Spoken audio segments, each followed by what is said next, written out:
अस्सलामुअलैकुम जी। उम्मीद करना सारे ठीक ठाक होंगे।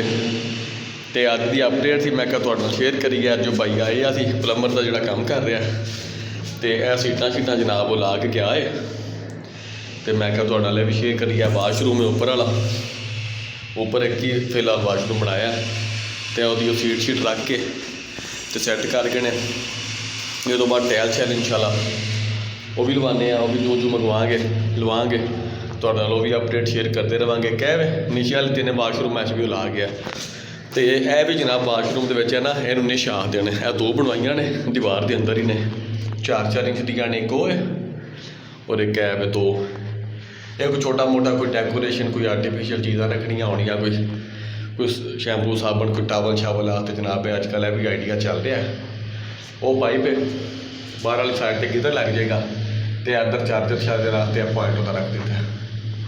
तो यह उपर रोशन दा नाल तुहाडे इंशाल्लाह भी चीज़ां शेयर करांगे। टूटियां छूटियां वाली नहीं लैके आए ना टाइलां लैके आए हैं, वो भी जैसे ही लैके आवांगे वो भी इंशाल्लाह अपडेट जनाब तुहाडे असीं शेयर करते रहेंगे। यह उपर वाले बैडरूम के नाल है।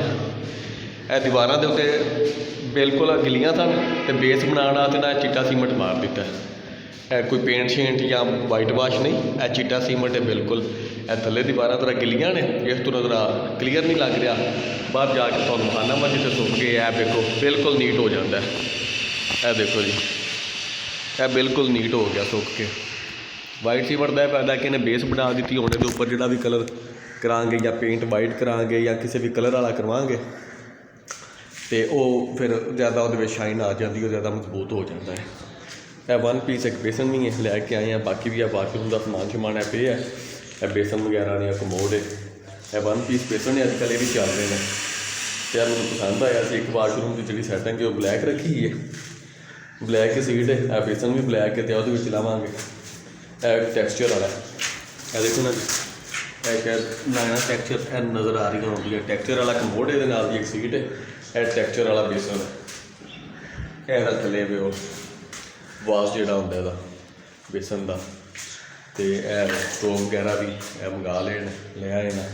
आहिस्ता आहिस्ता चीज़ा एडजस्ट करते हैं। पे यह ग्रिल है। यह बाहर जाके मैं तुहानू दिखाना ना दीवार के देखो तो यह बेहतरीन किस्म का सीमेंट वाइट पर बिल्कुल पेंट वाली लुक दे रहा। इधरों उधर आए हो यह बेहतरीन चीज़ है। मेरा तो मशवरा है जोड़े भरा बना रहे हो नवा वो पहले ही जिन्ना जल्दी हो सके आंदे करवा देना चाहिए, क्योंकि गिली दीवार से जरा ज़्यादा पकड़ कर जाता है। तो एक बेस बन जाती है, इन्ना खर्चा भी ये कोई नहीं आता। तो करा के उस तो बाद भावें तुम ये पेंट कराओ तो वैद शीट करानी है जो भी करवाना है वो ये उपर जरा मजबूत रह जाता है। तो उम्मीद है तुम्हें सारिया चीज़ां पसंद आउंदियां। कोई तुहाडे ते कोई सवाल हो कोई आइडिया हो तो शेयर करिया जे। इंशाल्लाह फिर तुहाडे नाल रब्ता करांगे। अल्लाह हाफिज़।